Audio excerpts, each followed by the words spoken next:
Hey everyone, Joey here, and I got to play Resident Evil Village on an iPad Pro. I was very excited when I saw these stations set up at the Capcom preview event I went to, because ever since it was announced at the latest Apple keynote that Resident Evil Village and 4 would be coming to iPhone 15 Pro as well as iPad Pro, I got pretty excited at the possibilities of what mobile gaming has to offer, not just on Apple, but on other platforms as well. But I really had to see it to believe it, and after playing it on the iPad Pro for about 15 minutes, I gotta say, I am really impressed. Usually when big PC or even console games are ported to mobile devices, your phone, your tablet, there's a lot of compromises made. But here on the iPad Pro, it really felt like I was playing Resident Evil Village on something like a PS5. It just looked and ran really well on this tablet, but that was after I tweaked the graphics in the display settings, and that's the other thing that impressed me. This really is like a PC port of the game, but on an iPad, as you get all these display settings minus ray tracing that you'd normally find on a PC game. It even has its own upscaling technology called Metal FX, and I played around with quality and performance mode, and I decided that I liked performance, so I just did that. I did notice, and I don't have footage of this, but I did notice that in one house in the village there was some stuffing coming out of a couch, and that stuffing looked awfully pixelated. I did some tweaking there to make it look better while still running well, and I found that sweet spot where the game looks really good on the display, as well as running at a great frame rate. You can set the frame rate for up to 120 hertz because the iPad Pro display has a really high refresh rate, so that's really good to take advantage of there. And like I said, this looks and feels like Resident Evil Village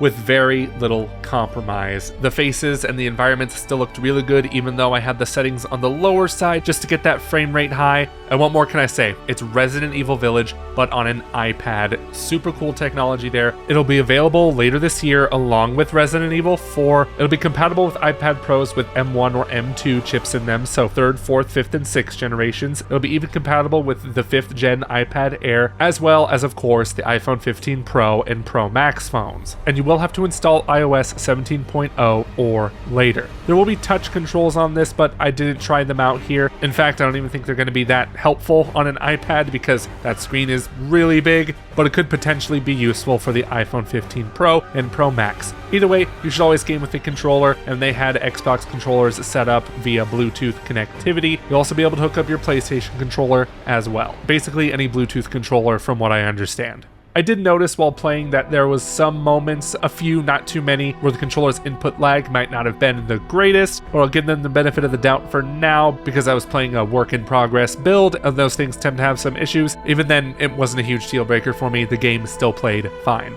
Also, I have to wonder how viable of a platform Resident Evil Village is for the iPad Pro specifically, because yes, the iPad Pro is a portable device, but it is a chunky device. It's kind of hard to play on this tablet out in public, like on an airplane or on a bus or even at a coffee shop, unless you have a table and a controller with you, and controllers aren't the easiest things to take with you. Even an iPad takes up a lot of space. So in my personal opinion, it seems like the iPhone 15 Pro might be a better suited platform for this. But say all you have is an iPad Pro, you don't have any consoles, and you want to give a game like Resident Evil Village or Resident Evil 4 a shot, it seems like this port is shaping up to be very impressive. So let me know in the comments what you think of Resident Evil Village running on an iPad Pro. Do you like it? Is it something you might be interested in? Let me know in the comments, and until next time, bye-bye.